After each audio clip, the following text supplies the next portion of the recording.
confidence at yung guidance po ng Holy Spirit.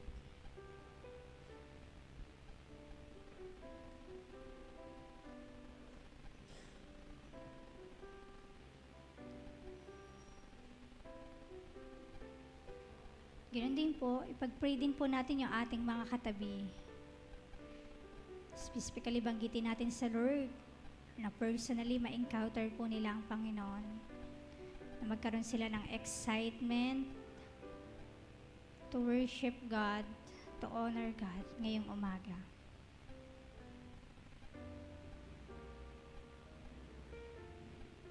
Talagang maranasan ng bawat isa yung inspiring worship sa pag-aawitan po, sa pananalangin, sa pakikinig ng word, and then sa fellowship po mamaya. And lastly po, ipag-pray po natin yung pag-cover po ng Holy Spirit sa kabuuan po ng gawain, mula umpisa hanggang sa matapos po, yung pag-iingat po ng Lord sa gawain. And even po dun sa ating mga kapatid na papunta pa lamang po dito, pag-pray po natin yung pag-iingat po ng Lord sa bawat isa.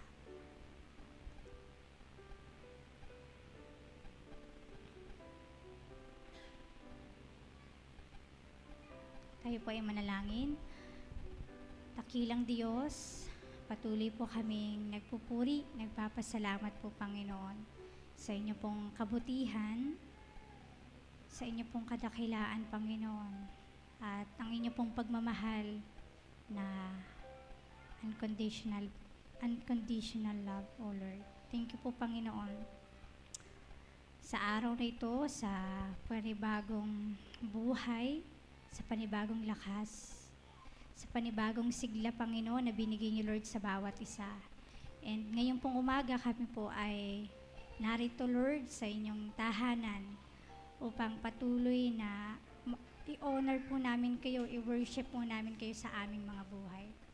Tulungan niyo po ang bawat isa na kayo po yung ma-honor, mag-glory po yung Panginoon sa kanilang mga buhay. Thank you, Lord. Samahin niyo po kami at ganoon din yung pag-iingat niyo po, Lord, sa mga kapatid po namin na papunta pa lamang dito. Sa inyo po namin itinataas at pinagkakatiwala itong gawain niyo sa pangalan ni Jesus. Amen.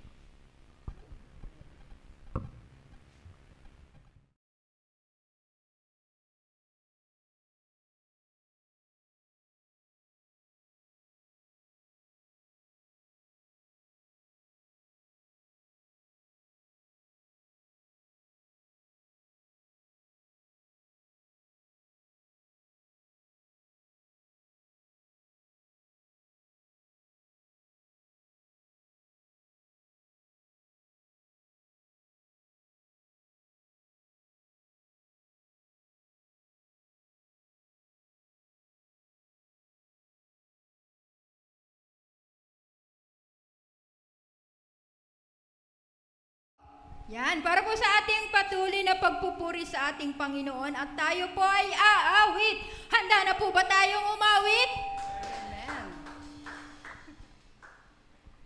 Good morning everyone and welcome once again sa atin pong Sunday worship para po sa ating Lord. Purihin po ang Panginoon sa napakagandang umaga sa umagang ito. Tunay na ang ating Diyos ay nananatiling buhay sa ating mga buhay. Amen po ba? Amen. Kaya sa umagang ito tayo po ay sama-samang aawit, sasamba, sasayaw at papupurihan ang ating Lord. Kaya mga minamahal kong kapatid sa Panginoon, halina't sama-sama tayong magpuri at umawit.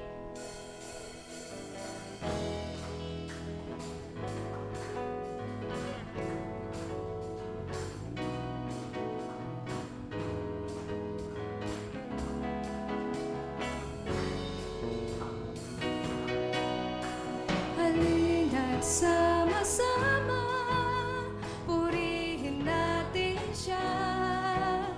Halina't sama-sama, awitan natin siya. Ipalakpak ang iyong kamay, itaas at ikaway, lahat ay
sumasamba sa'yo.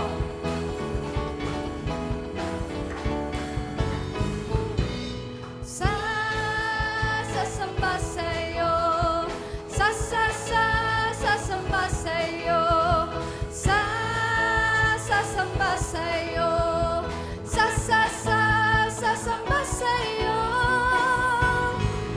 Sama-samang nagpupuri sa'yo. Sama-samang sumasamba sa'yo. Dakilang Diyos, tunay na kaibuti mo. Pag-ibig mo ay hindi nagbabago. Itataas ang ngalan mo, Panginoon Jesucristo. Kami ay sama-sama sumasamba sa'yo. Aawit sa'yo.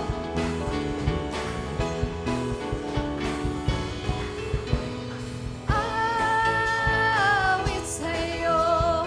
Aawit sa'yo. Aawit sa'yo. Aawit sa'yo. Sasayaw sa'yo.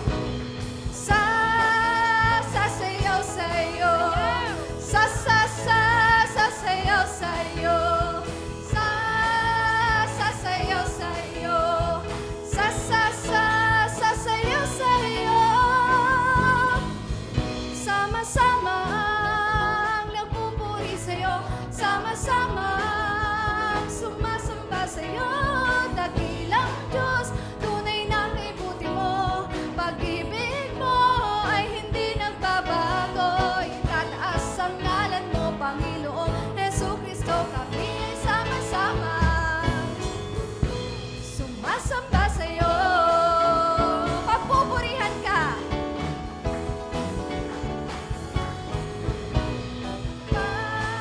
Papupurihan ka. Papupurihan ka. Papupurihan ka. Papupurihan ka. Sama-samang nagpupuri sa'yo. Sama-samang sumasamba sa'yo. Dakilang Diyos, tunay na kaibuti mo. Pag-ibig mo ay hindi nagbabago. Itataas ang ngalan mo, Panginoon Jesucristo. Kami ay sama-sama sumasamba sa'yo. Sumasamba sa'yo. Sumasamba sa'yo. Amen.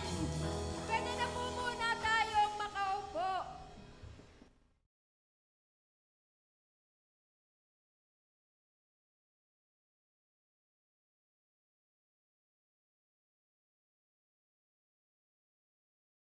Palang umaga po sa ating lahat and welcome church. Kamusta naman po tayo?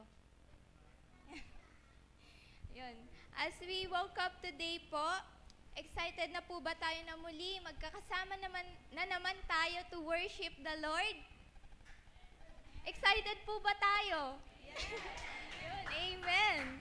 So let's be joyful and grateful dahil ito po ay panibagong araw na ginawa ng Panginoon para sambahin siya. Bigyan naman po natin siya ng isang malakas na palakpak. Sabi nga po sa Psalms 150 verse 6, "Let everything that has breath praise the Lord." At gaya po ng sinasabi sa kanta kanina, halina't sama-sama purihin natin siya. Kaya't patuloy po na sabay-sabay po natin na itaas ang kanyang pangalan at habang tayo po ay umaawit ng mga papuri, alalahanin po natin ang kanyang kabutihan sa ating paggising hanggang sa ating pagtulog. Sapagkat siya po ang Diyos sa mabuti magpakailanman. At sa punto pong ito ay inaanyayahan ko po muli ang lahat na tumayo at patuloy po na buong puso na umawit tayo sa Panginoon. At ngayon po ay tinatawagan ko po muli ang music team para pangunahan po tayo sa ating pag-awit.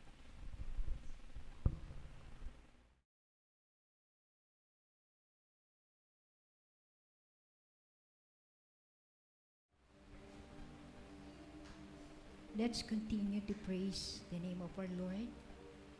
Patuloy nating awitan ang Lord sa umagang ito because His goodness never fails. Kailanman ay di nagbabago ang Panginoon. Kailanman ang kanyang pag-ibig ay di maglalaho. Kagaya ng kanyang walang hanggang biyaya na patuloy na ipinagkakaloob sa bawat isa sa atin. Kaya sa umagang ito, patuloy nating purihin at itaas ang pangalan ng ating Panginoon. Sapagkat tunay, lagi siyang nariyan para sa atin. Lagi niya tayong hindi pinababayaan. Nariyan ang kanyang mga kamay na laging umaakay sa atin. Kailanman ay hindi niya tayo binibitawan. Buong buhay natin ay hawak tayo ng Panginoon. Kaya sa umagang ito, tunay na ibigay natin ang pinakamataas nating papuri sa Kanya. Sapagkat siya ang Diyos na laging nariyan. Sa gitna ng mga problema, lagi siyang tumutugon sa lahat ng mga suliranin. Sa gitna ng mga kaguluhan, nariyan siya para tayo ay payapain. Tunay laging nariyan ang Panginoon para sa atin. Sa gitna man ng kadiliman, tunay siya ang nagbibigay ng liwanag sa bawat landas na ating hahakbangan. Tunay ang kanyang mga salita ang nagiging gabay natin sa bawat landas ng ating paghakbang. Sabi nga sa Psalms 119:105, salita mo'y isang tanglaw na sa akin ay patnubay, liwanag na tumatanglaw sa landas kong daraan. Tunay, Panginoon, na napakabuti mo. Sadyang ang Diyos ay di nagbabago, walang hanggan ang kanyang kabutihan. Habang buhay na nariyan siya para sa atin. Kaya sa umagang ito, patuloy natin siyang purihin sapagkat siya ang Diyos na napakabuti. Sama-sama nating awitin ang kanyang kabutihan.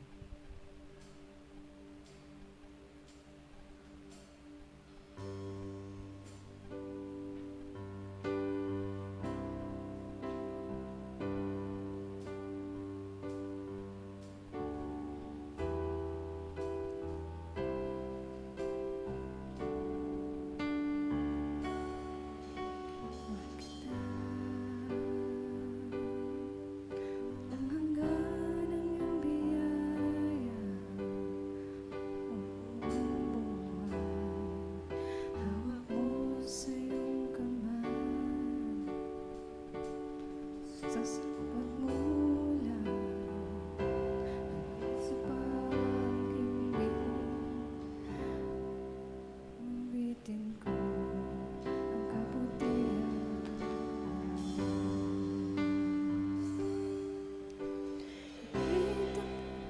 Ay tapat sa aking buhay. Ika'y mabuti lang pagkailanman. Hanggat ako'y nabubuhay, aawitin ko ang kabutihan ng Diyos. Tinig mo, siyang gabay sa kagulo. Nariyan ka sa gitna ng kadiliman. Ika'y aking kaibigan, sa aking ama, at ako'y buhay sa kabutihan ng Diyos. Kay tapat sa aking buhay, ay mabuti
kang hawakan, Panginoon, ang iyong mga salita, ang iyong mga pangako, Panginoon, sapagkat tunay, Lord, ikaw po ang aming Diyos na mahabagin, ang iyong kabutihan ay walang hanggan. Tunay, Panginoon, na ikaw ang Diyos na di nagbabago mula pa noong una hanggang ngayon, Panginoon. Sa kabila ng aming mga pagkukulang, sa kabila ng aming mga kahinaan, lagi ka pa rin pong nariyan para sa amin, Panginoon. Lord, tunay, kulang ang magagandang mga salita, Panginoon, para maisalarawan namin kung gaano po kami nagpapasalamat sa iyo, Panginoon. Tunay, Panginoon, na kulang din ang mga salita, Panginoon, upang maisalarawan namin kung gaano ka po kadakila, kung gaano ka po kabuti sa aming mga buhay, Panginoon. Tunay, Panginoon, na napaka-the best mo, Panginoon. Wala ka pong kapantay, wala ka pong katulad. Tunay, Panginoon, wala na pong magandang salita na maiikumpara sa iyo, Panginoon. Tunay na ikaw lamang, O Diyos, ang dapat naming itaas. Ikaw lamang, O Diyos, ang dapat naming papurihan sa aming mga buhay sapagkat nag-iisa ka po, Panginoon. You are the only one, Panginoon, na makapangyarihan, di nagbabago at talagang napakabuti at napakadakila sa buhay ng bawat isa. Kaya Lord, ang taos-puso naming pasasalamat at pagpupuri ay tanging sa iyo lamang po namin iniaalay sa umagang ito. Purihin ka po sa pangalan ni Jesus. Amen. Purihin po ang Panginoon. Pwede na po tayong makaupo.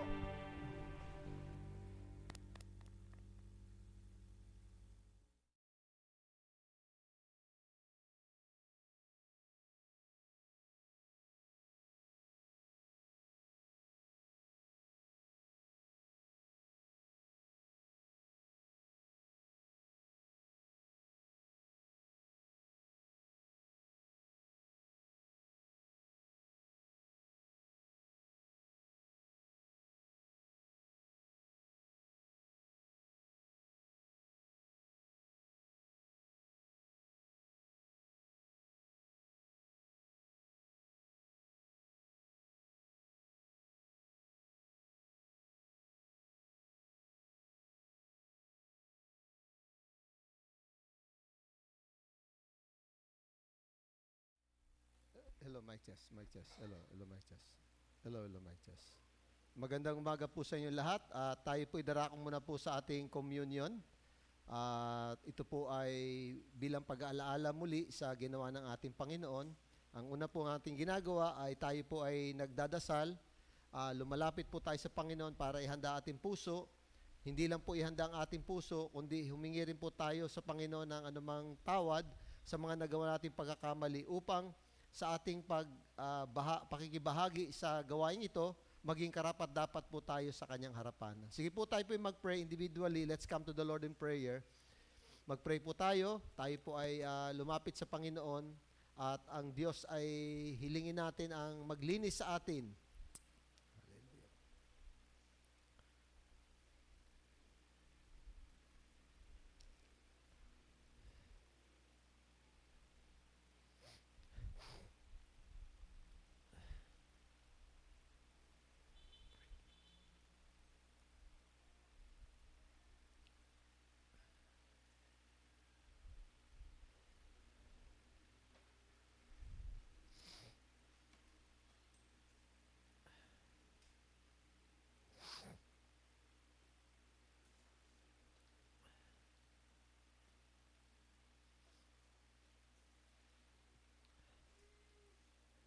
Panginoon, sa umagang ito, hinihiling namin yung biyaya at ang pagpapatawad, Panginoon Diyos, sa bawat kasalanan na nagawa namin, sa aming pakikibahagi, Panginoon, sa communion.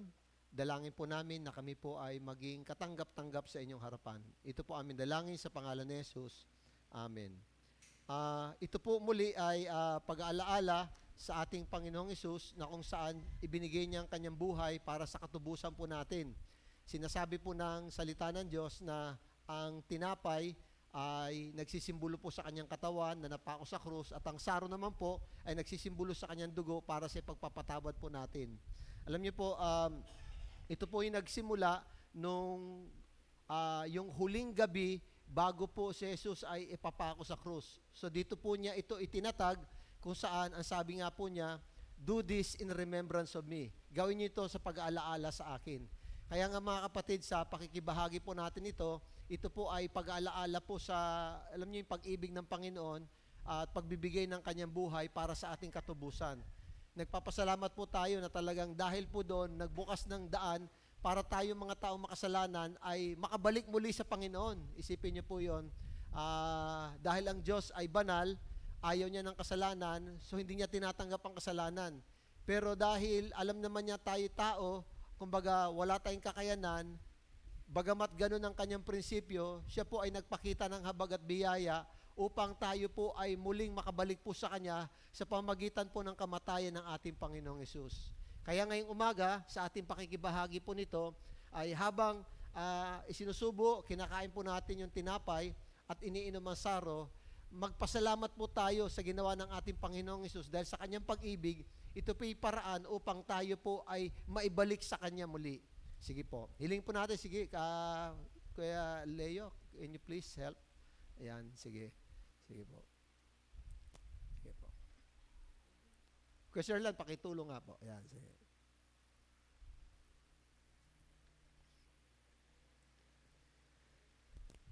Yeah, habang dinidistribute po, kantahin natin kanina. And I stand in awe of you. I stand in awe of you. Holy God, to whom all praise is due. I stand in awe of you. Holy God, to whom all praise is due. I stand in awe of you. Holy God, to whom all praise is due. I stand in awe of you. I stand in awe of you.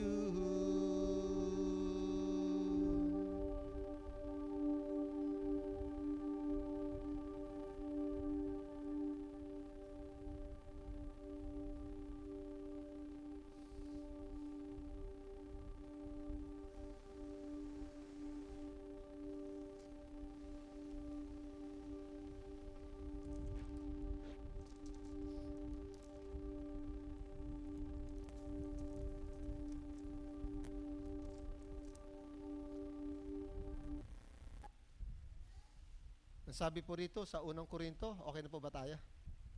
Okay. Unang Korinto, Kapitulo 11, 1 Corinthians 11, sabi po rito, sabi po ng salita ng Diyos, For I received from the Lord that which I also delivered to you, that the Lord Jesus on the same night in which He was betrayed took bread. And when He had given thanks, He broke it and said, Take, eat, this is my body, which is broken for you. Do this in remembrance of me.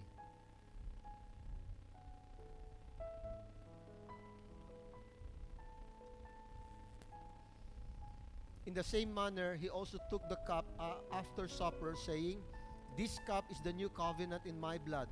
Do this as often as you drink it in remembrance of me.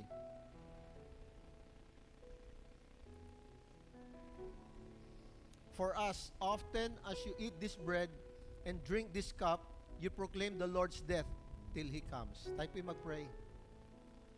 Panginoon, nagpapasalamat po kami sa inyo pong pag-ibig sa amin. Tunay, hindi namin maunawaan ang taas, ang lalim at ang lawak nito, Panginoon, na ibigay ninyo ang inyong sarili para sa aming katubusang mga taong makasalanan, O God. Nagpapasalamat kami, Panginoon, na dahil sa ginawa nyo, nagkaroon ng daan para kami mga tao ay makabalik sa inyo, Panginoon, at mapatawad sa aming mga kasalanan. Kaya ngayong umaga, we remember, inaalala po namin ang dakilang bagay na ginawa niyo para sa amin at ipinagpapasalamat namin ito at ipinagpupuri po namin, Panginoon. Ito po ang aming dalangin sa pangalan ni Jesus. Amen. Sige po, kukunin natin muli yung mga sarap.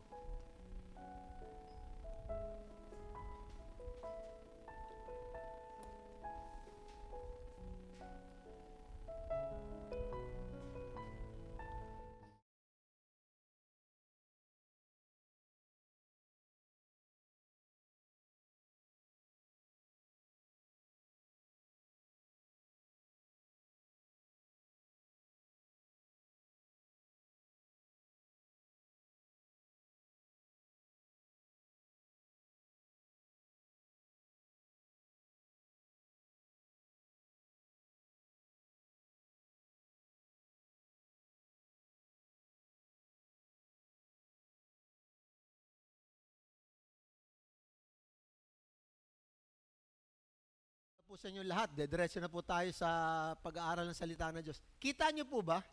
Nakikita nyo po ba? Diyan, kahit dyan, no? Kahit, kasi baka natatakpan ito, no? Meron pong iba't ibang klase ng kaalaman, knowledge. Iba't iba hong klase ng knowledge, kaalaman. So, different kinds of knowledge. Meron po tayong tinatawag na wait. Sorry. Baka hindi pa naka-on. Yan. Mathematical knowledge. Mamaya, titingnan natin yan. Meron din po tayong tinatawag na na scientific knowledge. At meron din po tayong tinatawag na personal knowledge. Okay. Yung mathematical knowledge po, mga kapatid, yan yung, yung 1 plus 1 equals 2, di ba? 1 times 1 equals 1, ganon. Ang tawag po natin dyan yung rational and logical knowledge. Diba? Logical po siya, no? Totoo naman, talagang very logical, very rational. Tapos, yung scientific knowledge naman po, yan yung meron kang theory, may hypothesis ka, ang gagawin mo, gagawa ka ng experiment para patunayan yung iniisip mo na isang teorya, para maging facts po siya, maging isang katotohanan. So, ganun po yung scientific. Kaya nga minsan yung mga nagmamasteral, nagdo-doctorate, meron silang mga data gathering. In a sense, pwede rin po siya pumasok po doon. Diba, no? Tapos, yung personal knowledge naman, yan po yung, di mo kailangan ng dalawa. Ang kailangan mo yung experience. Kasi personal knowledge is, you have to experience. Di ba? Ngayon, ang problema po natin, ito po, yung mga tao, pinagrarambol-rambol po yan, kaya nakakalito. Pinagrarambol-rambol nila, tapos yung personal, ginagawa lang mathematical, kaya ang gulo. Nagkakaigi, pero dalong hindi maintindihan. O, let me illustrate. Yan, ito. Bibigyan ko kayo ng sample para mas maintindihan yan. Yung tinatawag po nating KISS. KISS. Tandaan niyo po, all this knowledge are valid and accepted. Ano po yan, ha? Valid po yan, tinatanggap po yan. Wala po diyang hindi tinatanggap. Lahat po yan i-illustrate po natin para mas maintindihan po natin. Halimbawa po yung kiss, yung halik. Yung kiss po ba? Halik. Tandaan niyo po, yung kiss, yung halik, yan po ay personal. Ngayon, ang tanong, can you explain kiss in a mathematical way? 1 times 1, square root of 10, divided by 5, but to the 10th power? Hindi. Hindi mo po pwedeng, yung kiss, hindi mo pwedeng ipaliwanag po yan sa pamagitan ng mathematics kasi mali. Ay, hindi mo siya mali, hindi mo maintindihan kasi hindi siya bagay doon. Now, ang tanong, yung halik po ba, ay yung kiss, pwede po bang scientific ang explanation? Pwede po ba? Pwede. Ito po ang scientific explanation po ng kiss. Kiss, ha? It is the approach of 2 pairs of lips with the reciprocal transmission of microbes and carbon dioxide. Tagalogin natin. Ang halik po ay dalawang pares na labi naglalapat para magpalitan ng mikrobyo at ng carbon dioxide. O, di ba? Yun yung scientific na explanation. Pero parang labo pa din. Bigyan ko ng example.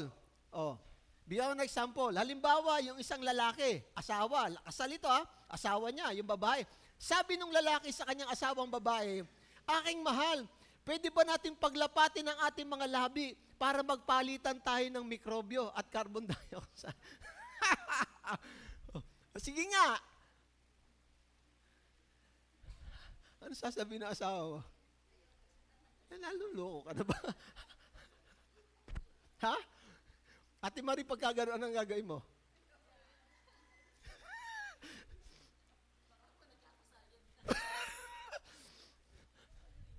Diba? Hindi mo pwede gamitin yung mathematics tsaka scientific pagdating doon. Eh kapag gano'n na sinabi, di ba? Baka di ka na makahalik. Aking mahal, para makapagpalitan tayo ng mikrobyo. Isipin mo iyon. Hindi kagulo, pero scientific po siya. Yun ang scientific. Di ba? Kaya nga sabi ko, hindi pwede, hindi lahat. Di ba? Anong gagawin ng asawa? Lalapitan, hahalikan yung asawa. Ay, tapos, personal knowledge. Hindi mo pwede gamitin yung mathematics dyan. Nakita niyo po yon? Ito yung problema ng tao. Kaya hindi nila maintindihan yung doctrine ng Trinity kasi ginagawa nilang mathematics. Diyos, isang Diyos daw. May 3 persona. 1 plus 1 plus. Paano yun? Kasi nga, ginugulo mo, ginagamitan mo ng mathematics ang Diyos na hindi naman siya pang mathematics because God is personal. Okay ba yung mga kapatid? Personal siya eh. Pwede naman gamitin mo yung scientific sa Diyos. Pero ang problema, lalong lalabo. Baka lalong hindi mo maintindihan. Nakita niyo po mga kapatid? So, yung mga knowledge, may kanya-kanyang pwesto yan. May kanya-kanyang lugar yan. Hindi mo po pwede siyang pagrarambol-rambulin. Kasi lalong hindi mo maintindihan. Lalong parang, ha? Ano? Baka sabi ng asawa, ano? Ano siya sabi mo? Lalong, di ba? Hindi pa pwede. Hindi pa pwede po yan, mga kapatid. So, ibig sabihin po natin, mga kapatid, ito po, kinakailangan, ang Diyos po, hindi mo siya ipapaliwanag sa pamagitan ng arithmetic, ng mathematics. Kasi hindi mo siya maintindihan. Gagamitan mo ng scientific, masyado magiging technical, hindi rin magiging, sabi nga nila, ridiculous, nakakatawa, parang hindi ganun, Kasi ang Diyos po, personal po siya eh. Kaya kung gusto mong makilala ang Panginoon, you have to experience Him. Yung kanyang pag-ibig, yung kanyang habag, yung kanyang kaligtasan at pagpapatawad. Yun ang kailangan mo maranasan. Kinakailangan maranasan. Hindi mo kinakailangan ng mathematics para maintindihan mo ang Diyos. Diba? Kasi lalong gugulo. So ang goal po natin talaga, our goal, is to experience God. That's actually the goal. Ang goal po natin ay maranasan natin ang Diyos. Yun ang gusto ng Panginoon. Yun ang kanyang nais mangyari. Kaya nga ang tao, kinakailangan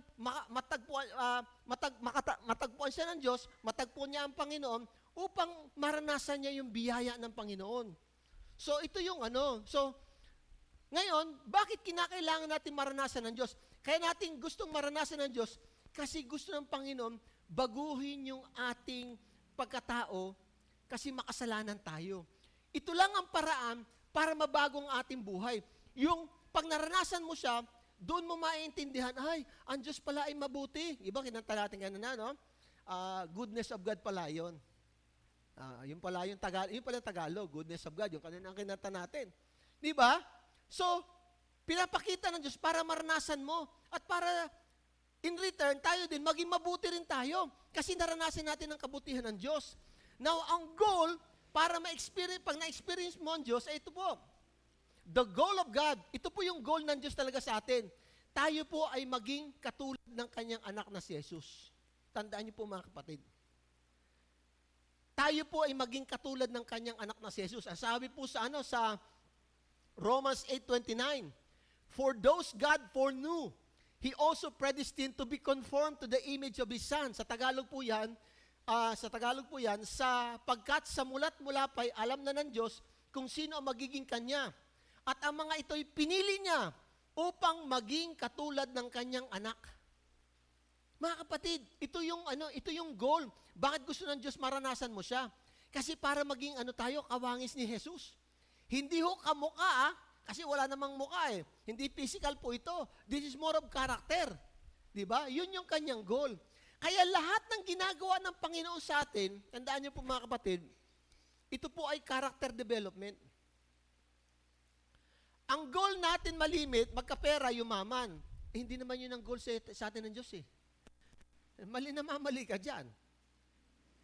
Kasi pag ganyan ang yung magiging goal, mabibigo ka. Kasi hindi naman yan yung pangunahing layunin ng Diyos sa ating buhay. Ang pangunahing layunin ng Diyos sa ating buhay ay tayo'y maging katulad, maging kawangis ng kanyang anak, na si Jesus. Di ba? Actually mga kapatid, sa simula pa, di ba, nung creation, Genesis chapter 1, ito na talaga ang gusto ng Panginoon sa atin. O bakit? Anong sabi po niya? O, sabi po ng Panginoon, Genesis chapter 1, no? Di ba, nung nilikha, Genesis chapter, then God said, let us make mankind in our image, in our likeness. O, di ba? Noon pa po, yun na talaga. At yun naman po talaga nangyari. Yun nga lang, hindi na kompleto at na-distort, nasira. Bakit? Dahil pumasok yung kasalanan. Na-distort eh. Kaya yung image, yung imahe ng Panginoon sa atin, nasira. Nasira po talaga. Sinira ng kasalanan, kaya parang may pagkakahawig, pero baloktot eh. Hindi tama. Oo. Dahil sa kasalanan. Na-damage po ang imahe ng Diyos sa ating buhay. Diba? Ngayon, ang ginawa ng Panginoon, ipinadala ang kanyang bugtong na anak na si Jesus para ibalik yung goal, para i-restore uli yung image ng Panginoon sa ating buhay. Yun ang purpose ni Jesus eh. Kaya yun ang mission ni Jesus, to restore us to the image of God. Di ba?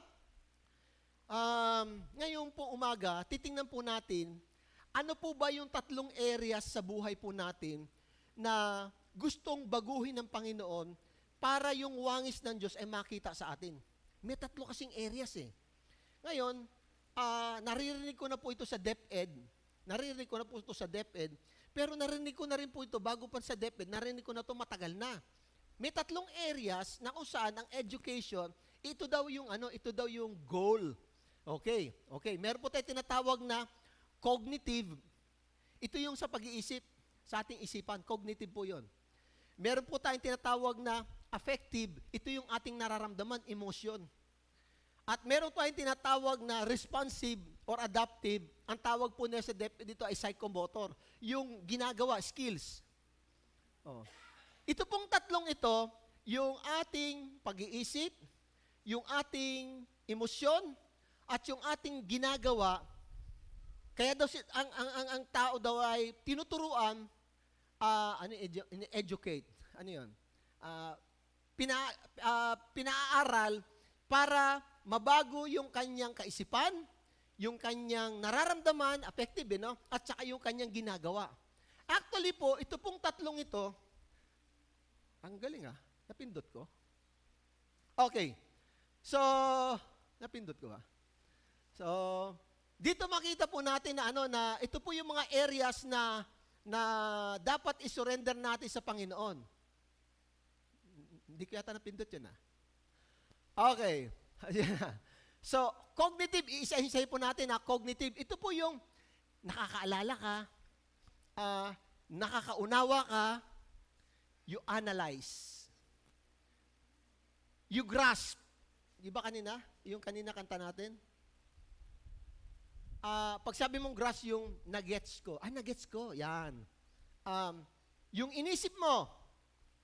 Ayan yung utak. At saka yung pinaniniwala mo. Lahat po yan, cognitive po yan. Ngayon, yung affective naman, ito yung feelings. Yan yung emotion mo. Yan yung pinoprocess mo yung mga bagay. Halimbawa, may sinabi sa'yo. Diba? Sinabi sa'yo. Ikaw, gano'n nga.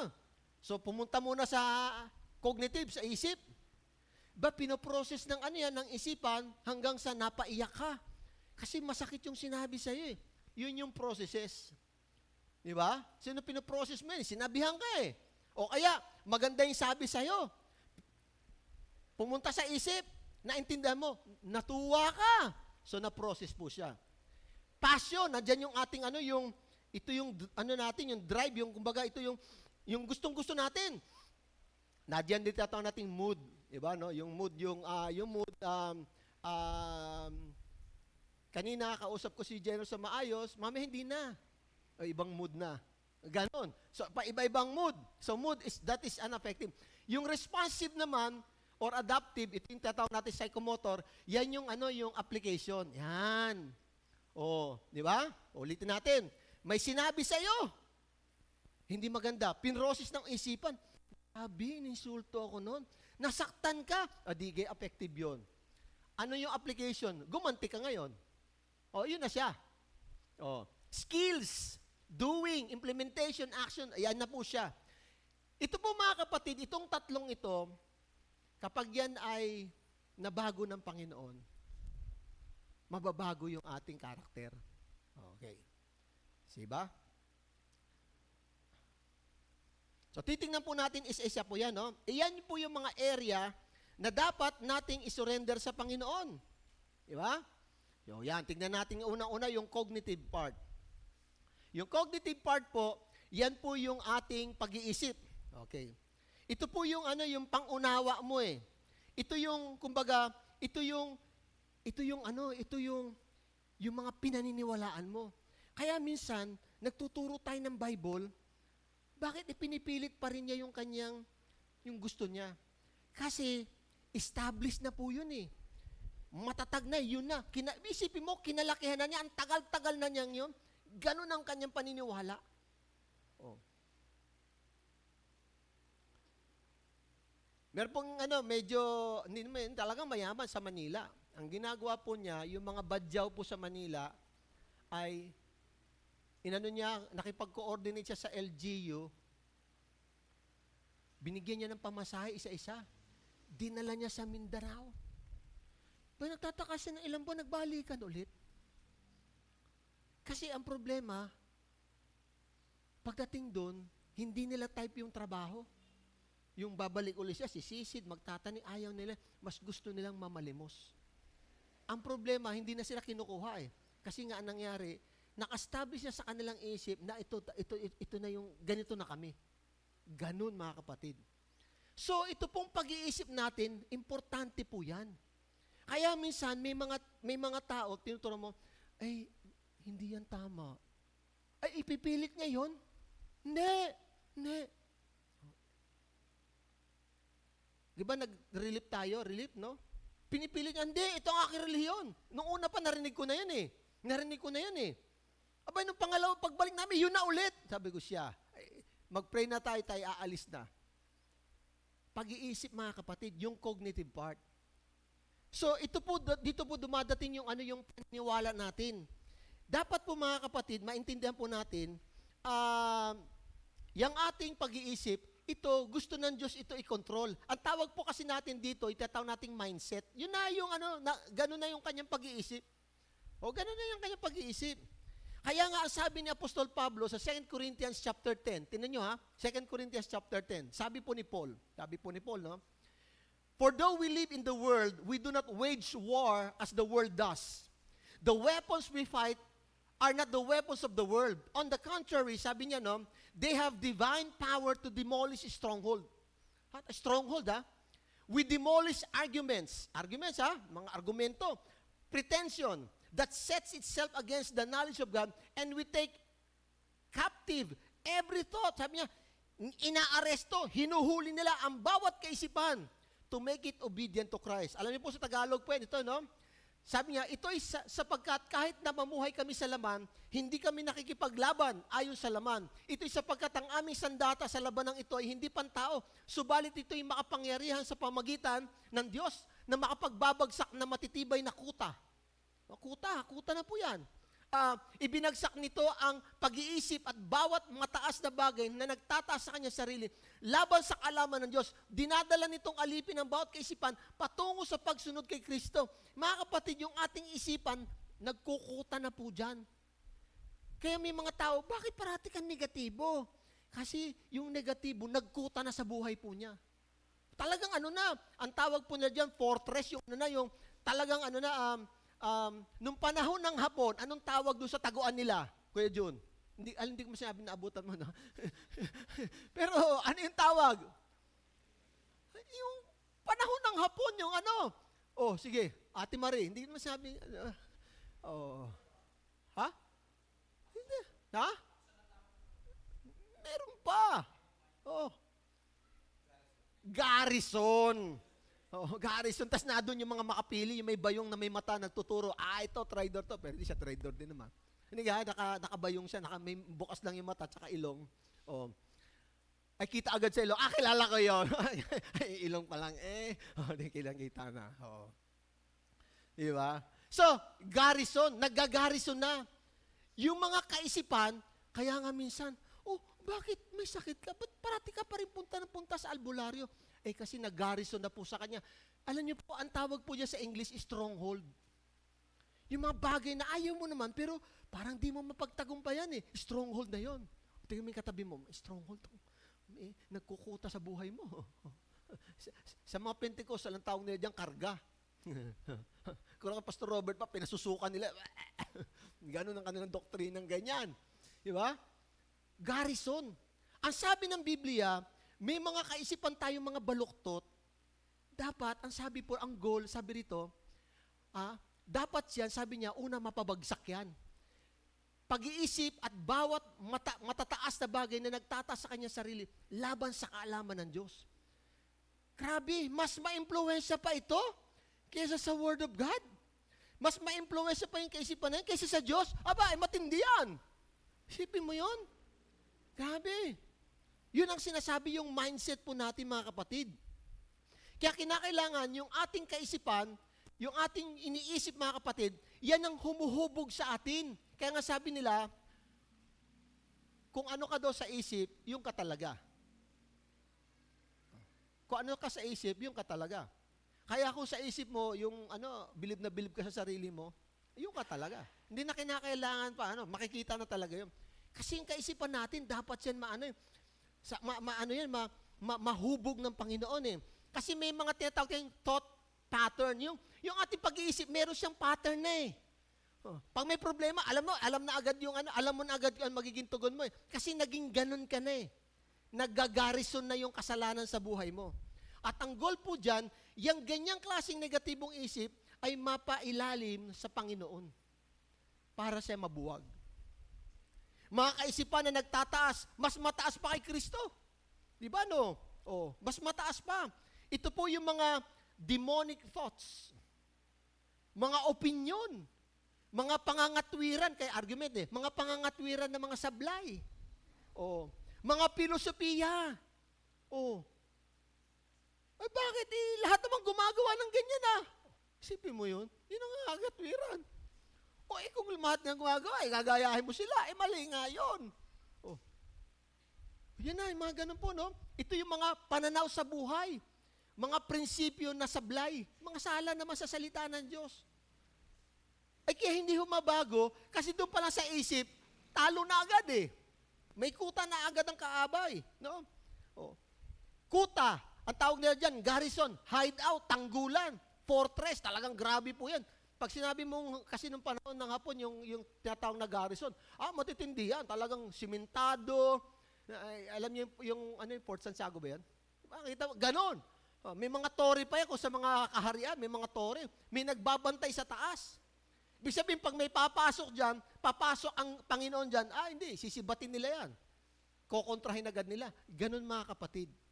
So, unang-una, ang dapat natin gawin, mga kapatid, ay, sabi ni Paul, may sandata kami na ginagamit para yung mga ganyang uring kaisipan, mga pangangatwiran, ay buwagin namin at sirain. Sabi yan, At ang sandata namin, nakapagbabagsak daw na matitibay na kuta. Grabe, mga kapatid. Ito po yung gamit na kapangyarihan ng ating Panginoon sa buhay po ng tao. Ganyan po siya. So, we demolish. Ang ibig sabihin ng demolish po, destroy, ibagsak, sirain, iwaksi, huwag tanggapin. Mali po yan. I-dismantle natin yung mga baluktot na pangangatwiran. Mga baluktot Bakit naman ganyan? Baluktot po yan. Dapat yan masira, mga kapatid. Kinakailangan yan ay lusubin. Ano yung conquer? Sakupin. Yan. Sakupin ni Jesus. Or else, yan na magiging daan para ikaw ay hindi lumago. Kaya ang tanong po, mamaya po sa ating discussion, anong mga kaisipan o prinsipyo na taliwas sa Diyos ang dapat mong isuko o buwagin? Ngayon sa buhay natin, may mga ganyan tayo eh. Mga baluktot na pangatwiran. Nagbabasa ng Bible, nangyari, hanggang doon na lang, kasi nga, ipinipilit natin, mali nga anak yan, hindi naman tama yan eh. O anong mga prinsipyo na dapat mabuwag ng Diyos? Kasi pag hindi po naapektuhan yung ating cognitive part, hindi ka lalago. Diyan pa lang, talagang laban na po yan mga kapatid.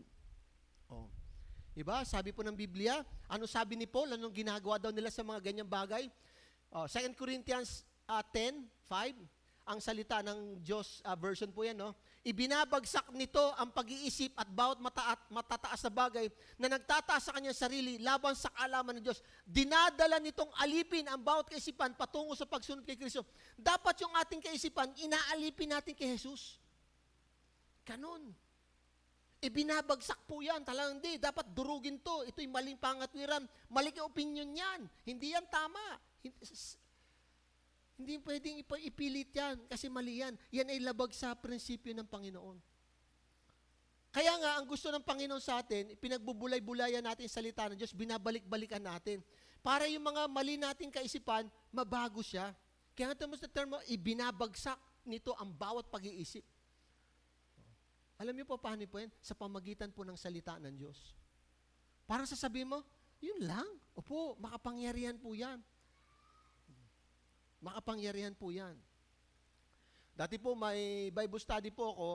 Siyempre, diba, minsan tayo, pag walang Bible, binibigyan natin, ay siguro nalimutan na rin, ang dami pong Bible na naibigay sa kanila.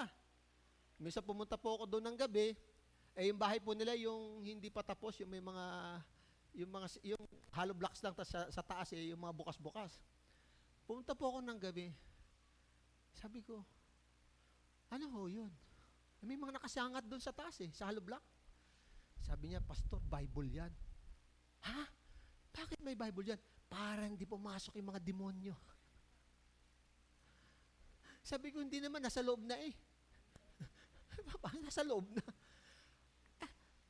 Alam niyo, mga kapatid, itong Bible, wala naman itong kapangyarihan eh.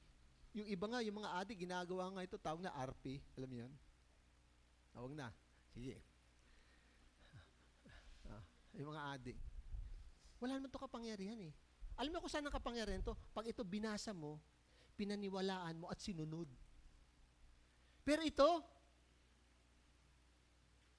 may inaalihan ng demonyo, ibigay mo, baka isang malmasaya. O ito, gusto mo madami? Wala naman niya kapangyarihan eh. Hanggat hindi mo binabasa, pinaniniwalaan at sinusunod. Kaya nga, di ba, may mga bahay, ang daming Bible, inaalikabukan lang. Wala naman nangyayari sa kanila eh. Kasi nga, hindi binasa. Hindi naman pinaniwalaan. Hindi na din masinunod. O, di walang epekto. Alam mo ginawa niya doon sa Bible? Ginawa niyang agimat. Party list pa ngayon. Di ba? Walang kwenta po yan. Hindi po ganyan yung sinasabi na salita ng Diyos. So, mga kapatid, tandaan po natin, kinakailangan yung ating kaisipan po makalaya doon sa mga nagkukutang maling katwiran. Mga maling katwiran po, no? Kaya, ang tao, minsan mahirap siya, kasi nasa isip na niya, hindi mahirap po talaga kami. Ayaw ko na mangarap eh. Bakit ayaw mangarap? Kasi pag, talagang mahirap lang talaga kami. Hindi ka ba nakapag-isip na umangat-angat malang? Hindi, kasi mahirap kami. Siya, hindi ka na nga-aangat. Yung isip mo pa lang, hindi ka nga maniwalang ikaw ay aangat. Maisip mo pa lang hindi mo pa magawa. Magawa mo pa kaya? Maisip mo nga, hindi mo kaya. Gawin mo pa kaya? Di lalo nang hindi mo magagawa. Isip pa lang eh. Di ba, mga kapatid? Hindi mo pa kaya nga isipin, magawa mo pa kaya? So, hindi pwede po talaga yan. So, dito gusto ko maunawaan po natin na ang sinasabi ng salita ng Diyos, tingnan niyo po sa Romans po. Yan, sa English, we demolish argument, sabi ni Paul. Demolish. Talagang dudurugin natin yan. Every pretension that sets itself up against the knowledge of Christ. And we take captive, hinuhuli, inaaresto, every thought to make it obedient to Christ. Kaya dapat natin bawat kaisipan po ay talagang inaaresto po yan. Ay, mali yan, hindi tama yan, hindi ganyan. Ito ang ano. Kagabi po, may napanood po akong video. Meron po kasing lugar sa Amerika, sa Wisconsin. Alam niyo yung mga Amish, yung mga mahabang balbas nila eh.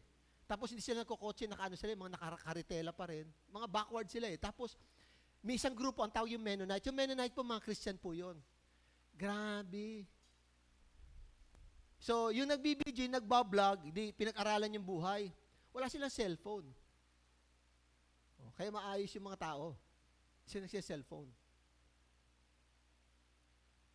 Tapos sila nagtatag na kanila sariling school. Halos lahat po, mga kapatid na nakatira doon, mga Christian. Yung mga hindi sumusunod doon, eventually lumalabas sila. Diba? Sabi ko, ang tindi. Ang galing nung kanilang training. Diba? Ang sabi po ni Paul, Romans chapter 8, 5-6, those who live according to the flesh, yung mga taong namumuhay sa laman, have their minds set on what the flesh desires. Kapag ang tao namuhay sa mundo, ang kanyang kaisipan ay makamundo.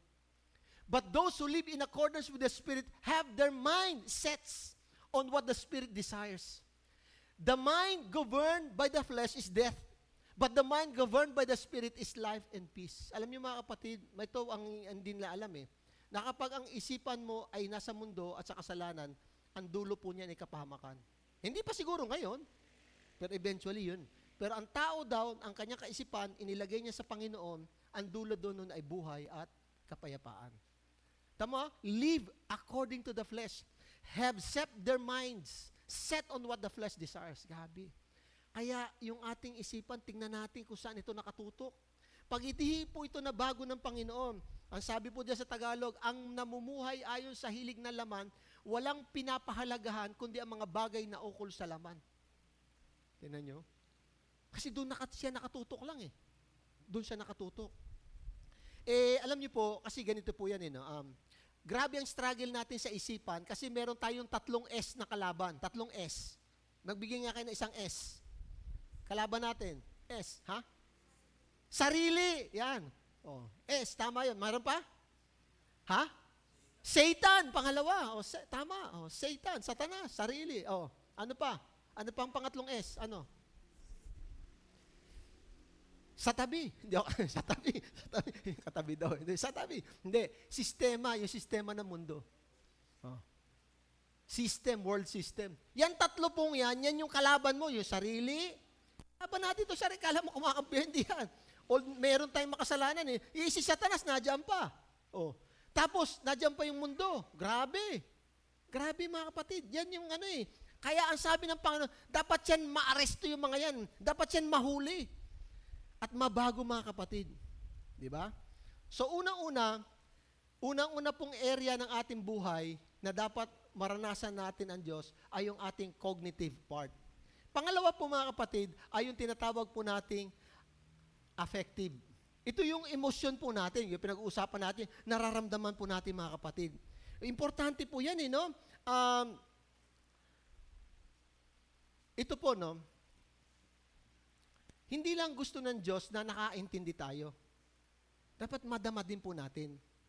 Kaya nga, pag ang Diyos nagsasabi, pag naintindihan mo, dapat madama mo. Madama mo talaga. Kasi yun ang gusto ng Panginoon, hindi lang maintindihan Kasi po ang kaligtasan, hindi lang siya intellectual asset. May emotional part po siya mga kapatid. Di ba? Ito yung dapat natin ma-develop din po sa atin. Kaya nga kapag sinabi ng Panginoon, di ba? Sabi ng Panginoon, love the Lord your God with all your heart, with all your soul, and with all your strength. Love Ang sabi ng Panginoon, tama na intindihan mo, pero dapat madama mo din. Kaya yung pagsamba, hindi mo lang iniintindi yung mensahe, nadadama mo rin, nadadaman din ng Diyos, yung pagsamba mo. Amen po ba? Kasi hindi lang ito, hindi lang to pagpapacheck na attendance eh. Hindi lang to yung tupad. Tupad ba yun? Tupad. Yung magpapalit ng damit, tapos magwawalis. Kasi ibubuhos uli tapos wawalisin nila uli kasi iba na naman damit. Tapos ibabalik nila uli. So, bakit ganon? Kasi po, pastor, sabi niya, 5 araw kasi yan. Kaya 5 damit. Pero yung pares na basura. Ganon eh. Papalit-palit lang. Itatapon daw nila uli. Di panibagong view na naman, picture ulit. Hindi ho ganon. Grabe, no? Sabi ko, talagang hindi na malilinis. Binabalik. Tapos pagkatapos na di babalik na ulit nila. Next week na ulit. Di para may babalisin sila ulit. So dito makita mo natin mga kapatid alam niyo po, yung emotion, bigay ng Diyos sa atin po yan. Bakit? Kasi ang Diyos po, emotional po siya eh. Ang Diyos nagagalit, nagmamahal, naaawa po siya. Di ganun din naman po tayo. Nalulungkot po siya. Kaya dito makita po natin, kapag ang ating emosyon, hindi po natin ipinasakop sa Diyos, maniwala ka. Sisirain niya ng buhay mo. Maniwala po kayo. Yang nararamdaman mo, yan ay regalo ng Diyos sa atin. Yung magmahal ka, diba? Yung matuwa ka, yung magkaroon ka di regalo ng Panginoon po sa atin yan. Yan pong emosyon galing po sa Diyos yan, kasi ang Diyos ganun din eh. Kaso dapat pabago natin sa Panginoon. Kasi yung ating emosyon, malimit-mali. Hindi lang to pakiramdam. Hindi lang to po pakiramdam. Now, meron pong 2 extremes na dapat iwasan natin pagdating sa emosyon. Yung unang-una, yung emotionalism, yung lahat na lang iniiyak konti ba? Lahat na lang konting sakit. Huwag naman ganon. Lahat na lang di ba? Ang dating mo parati parang pang maalaala mo kaya. Yung isang extreme naman po, yung tinatawag na stoicism, yung, hindi totoo yung nararamdaman mo. Hindi na totoo yan. Wala kang pakiramdam. Hindi naman ho ganon. Mali din naman po yun. Hindi naman po totoo yung ganon, no? Alam niyo po, yung emotion po natin, ito po ay nagre-report lang po sa atin. Ulitin ko ba? Ang emotion, nagre-report sa atin. Hindi po yan yung guide. Ulitin natin. Yung emosyon, nagre-report siya. Halimbawa, may sinabi siya hindi maganda, magre-report siya, nasaktan ako. Yun yung report niya. Pero hindi ibig sabihin, yun ang susundin mo. Nagre-report na. Ang emosyon po, nagre-report siya. Nagsasabi siya kung ano yung sitwasyon mo. Pero hindi po siya yung pamantayan. Ang problema sa tao, yung emosyon, yun yung naging standard. Yun ang problema po natin. So, hindi siya dapat ang magdikta sa iyo. Siya ay nagsusumbong lang sa iyo. Diba?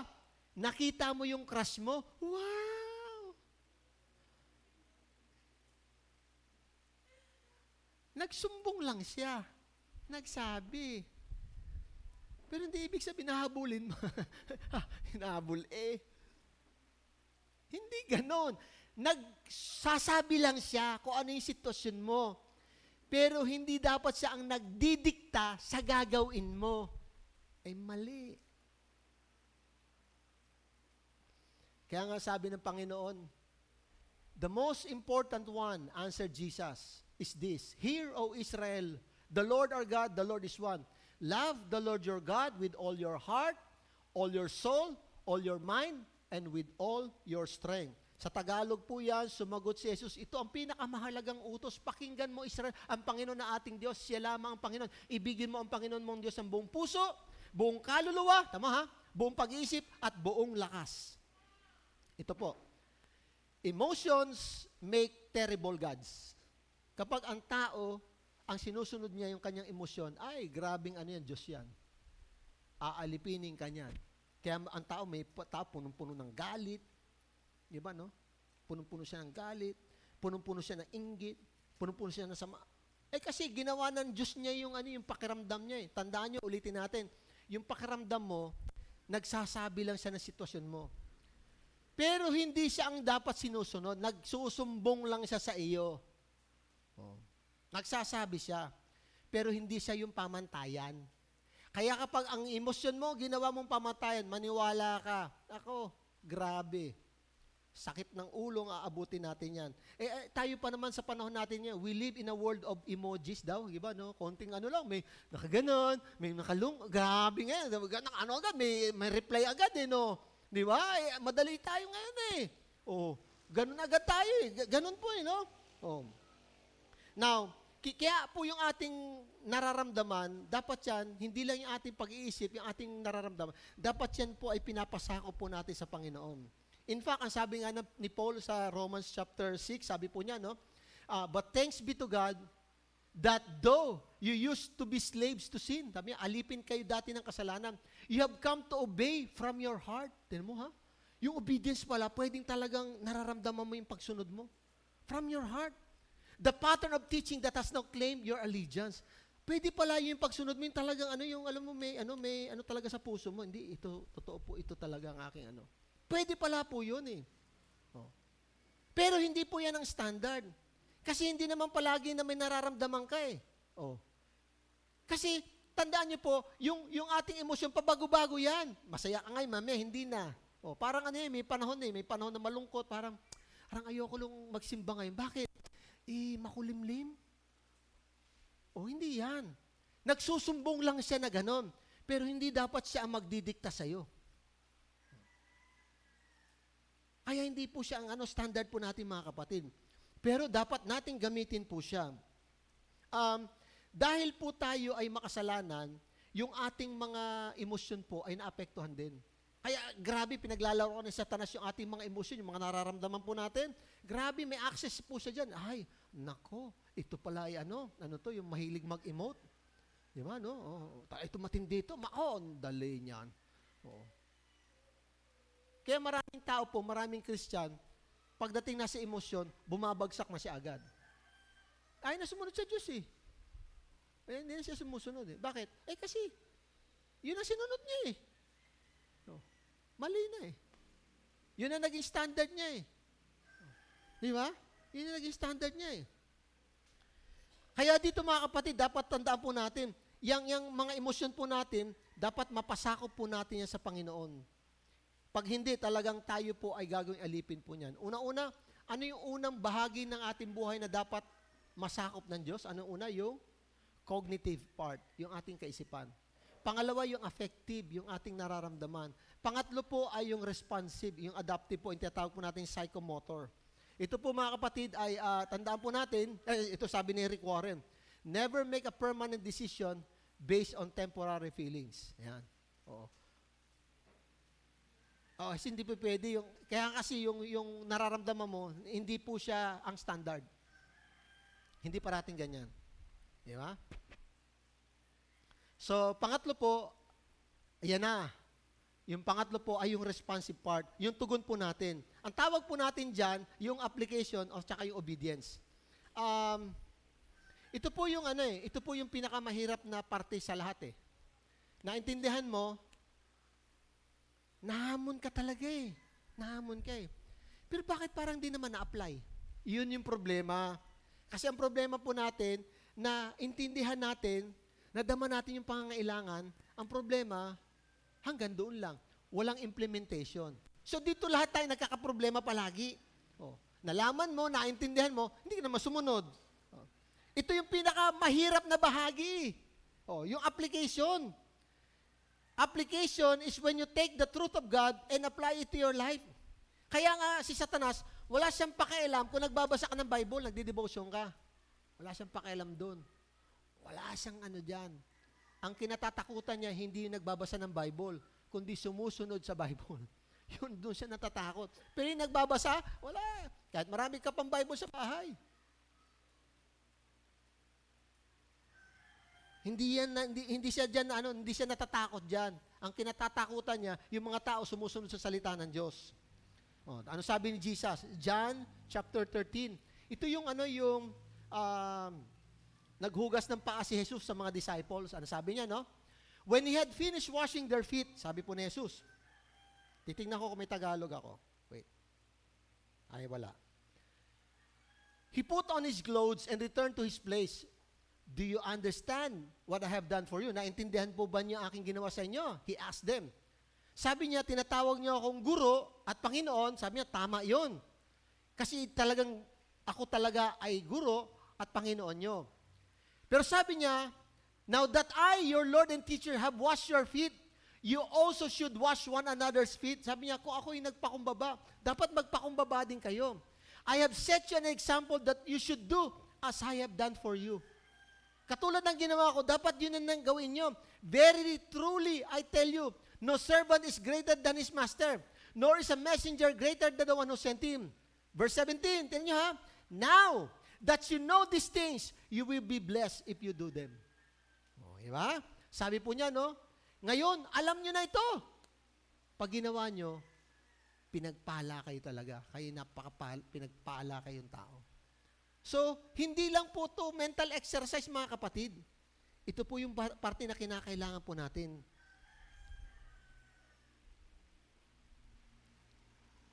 Sa Tagalog pa, may Tagalog pala po ako, no? Verse 17. Meron ba tayo? Ngayon, alam na ninyo ito.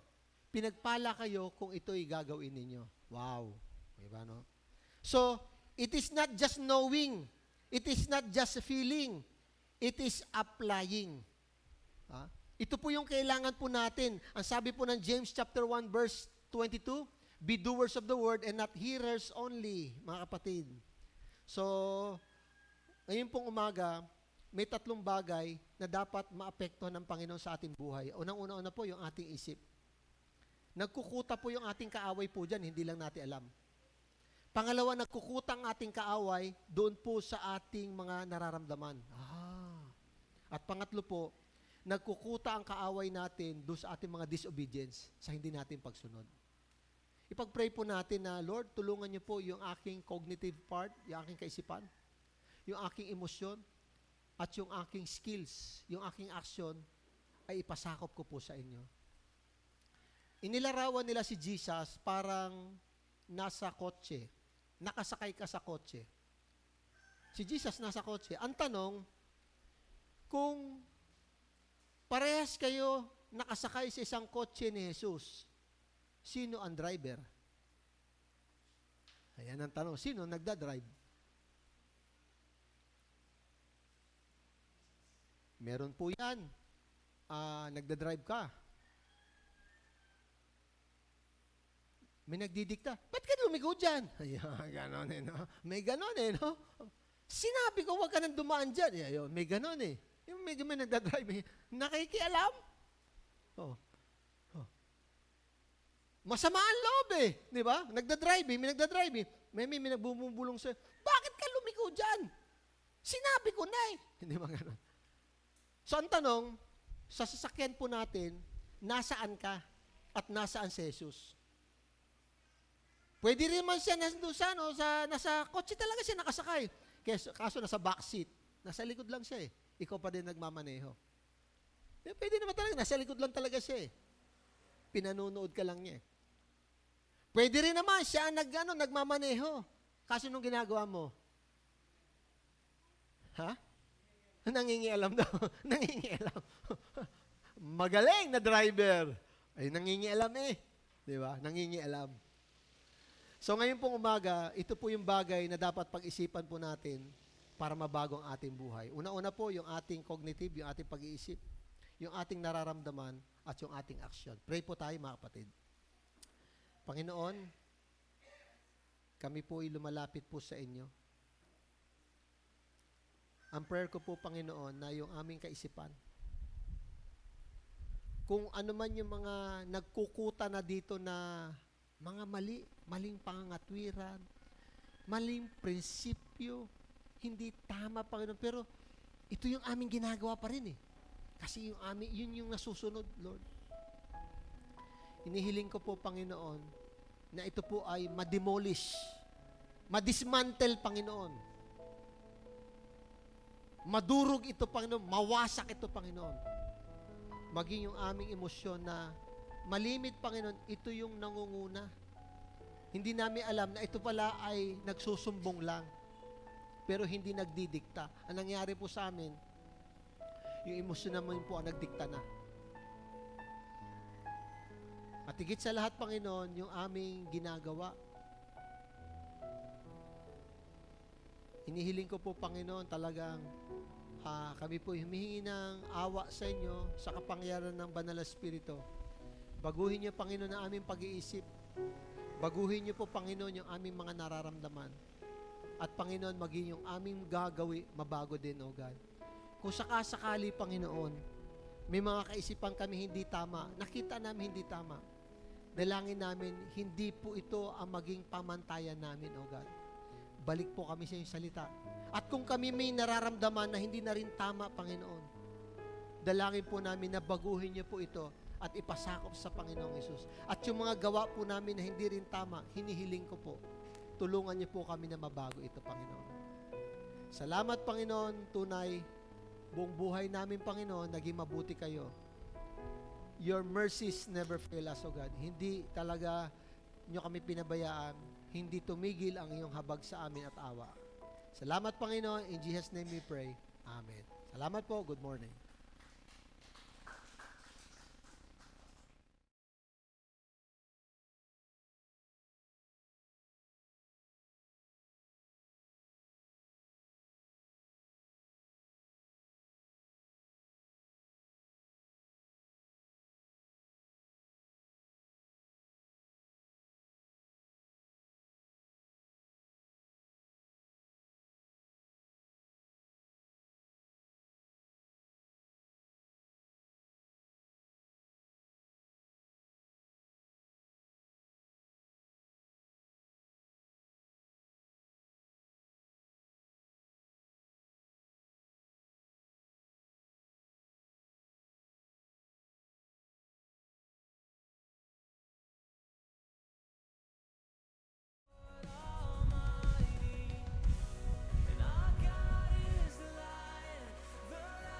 Yan, isang magandang araw po muli sa inyong lahat. Yan.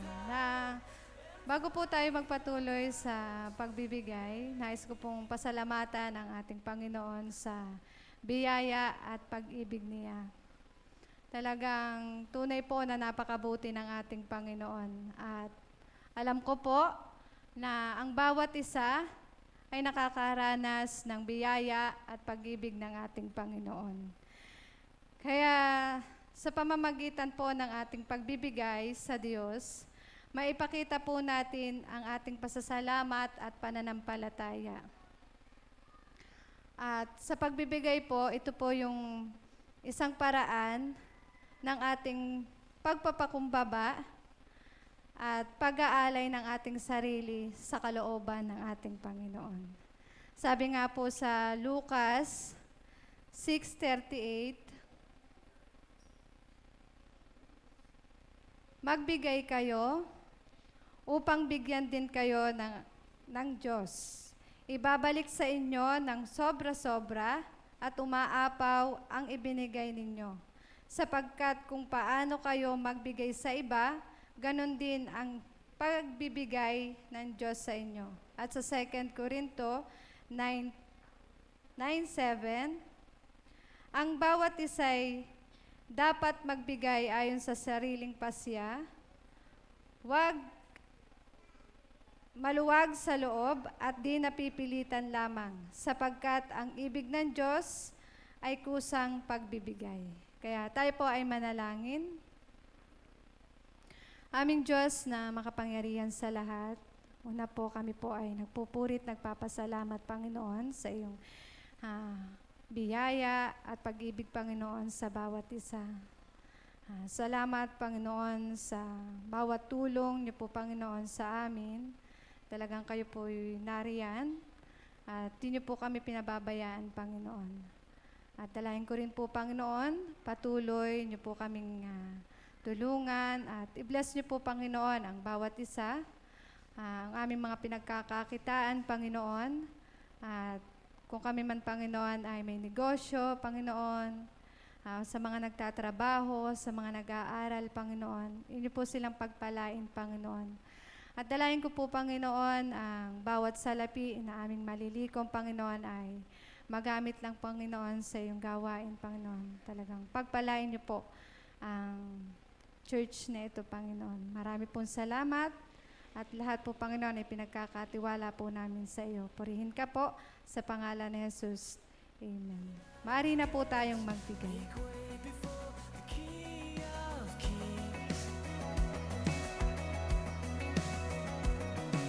The God who comes to save is here to set the captives free. For who can stop the Lord Almighty? Our God is the Lion of Judah. He's roaring with power and fighting our battles, and every knee will bow before Him. Our God is the Lamb that was slain for the sin of the world. His blood breaks the chains, and every knee will bow before the Lion and the Lamb. Every knee will bow before Him. How many of you believe every knee will bow, every tongue will confess? Amen. Yeah. For who can stop the Lord Almighty? Who can stop the Lord Almighty? Who can stop the Lord Almighty? No one. Who can stop? Hello. Sing Hello. it over the Okay. Okay. So, magandang umaga po sa inyong lahat. Kami pong mga kabataan ay magbibigay po ng special number para sa ating Panginoon. Hindi po ito para sa inyo, okay? Tara na. Hinati-hati na po namin yung part.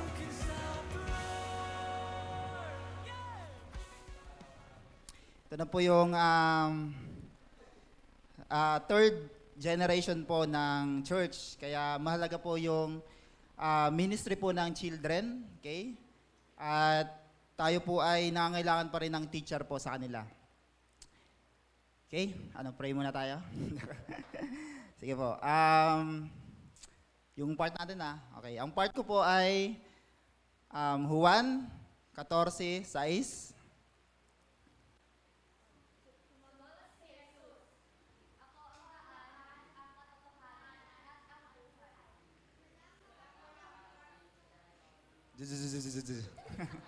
Take two. 1, 2, 3.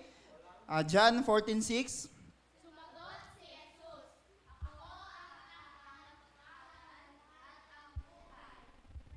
Boys. Ako.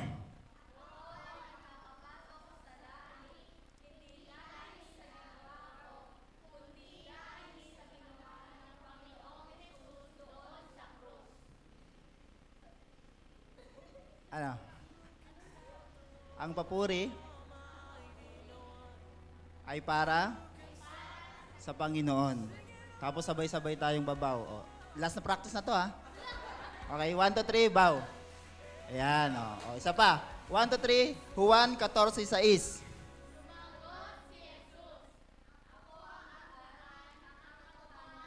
At ang buhay. Kundi, ako ay papasok sa langit, hindi dahil sa mga ginawa ko, kundi dahil sa ginawa ng Panginoong Hesus doon sa krus. Sa Diyos ang kapurihan. Sana ako na lang. Joke. Okay, sige. So, yun lang po. At nawa po ay naunawa natin yung mensahe. Go. How many of you believe every knee will bow, every tongue will confess? Amen? Yeah. For who can...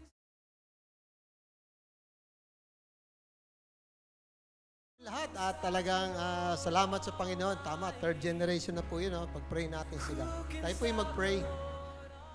Panginoon, nagpapasalamat po kami sa inyong pag-ibig sa amin, sa kapangyarihan niyo, Panginoon Diyos. Lord, ang prayer ko po ngayong araw na to, help us, Lord, experience you. Maranasan namin kayo, Panginoon. Kasi ito po yung higit na kaalaman na nais niyo, Panginoon Diyos, na matanggap po namin. Sabi nga ni Paul, that I may know Him and the power of His resurrection and the fellowship of His suffering. Talagang makilala ka pa, Panginoon. Ibig sabihin, maranasan ka pa niya, Panginoon Diyos o God. Ito, Panginoon, yung pagnanais ng aming puso, Panginoon, na sa aming buhay araw-araw, maranasan namin ang iyong biyaya, ang iyong pag-ibig, Panginoon, ang iyong pagsaway, Panginoon Diyos, ang disiplina niyo, Panginoon Diyos, ang iyong habag, Panginoon, at ang kaligtasan, O Lord. So magang ito, Panginoon, amin pong inilalapit sa inyo, maging mga kapatiran namin may karamdaman, hinihiling namin ang biyaya niyo, Panginoon, para sa kanila. At amin pinagdadasal, Panginoon, ang kapayapaan sa Israel, na kung saan ang gera doon ay nagpapatuloy.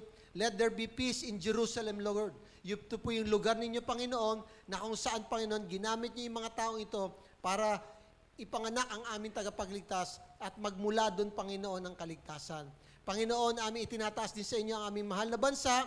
Pagpalain niyo po ang bansa po namin, maging ang mga tao, Lord, ang mga Pilipino, makakilala po sa inyo, Panginoon Diyos o God. Igawad ninyo, Panginoon, ang kapayapaan, ang pagpapala, ang gabay, Panginoon, ang kapatawaran sa bawat isa, O God. Ito po aming dalangin sa pangalan ng Ama, ng Anak at ng Santong Espiritu. Lahat po tayo magsabi ng Amen. Palapan po natin, Panginoon. Upo muna tayo para sa ilang pagbabalita po.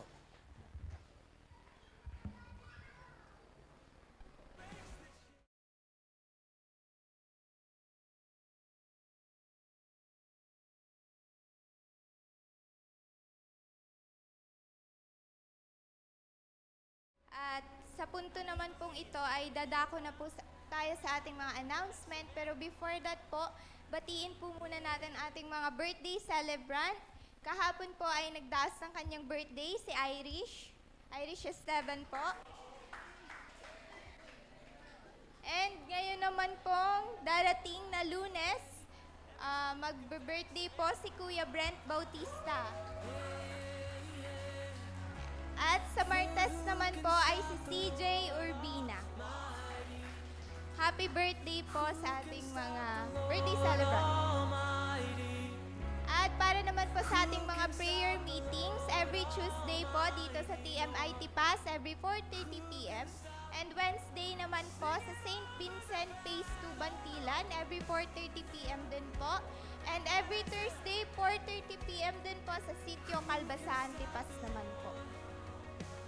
And patuloy pa rin po ang ating online prayer fellowship po every Friday, 7 p.m. po via messenger group po. And every last Friday naman po, 7 p.m. to 9 p.m., nagkakaroon po tayo ng night of prayer and worship. And patuloy pa rin po ang ini-invite ng bawat kabataan na maki-join po sa ating TMI Youth Worship Service or Ignite every Saturday po, 3 p.m. And praise God din po, patuloy pa rin po ang ating campus ministry sa Tipas po. Every Tuesday, Wednesday, and Thursday, 12 p.m. to 12:30 p.m. po. And this upcoming November 16, 2024 po, 2 p.m. magkakaroon po tayo ng Connect Fellowship, Reaching Out the Community. Ito po yung mga bini-BS po natin every Sunday. And nagre-recruit din po ang tech team. If you are interested po, makipag-ugnayan na lang po tayo sa ating mga tech team members. Yun, thank you po and have a blessed Sunday po. belongs to you.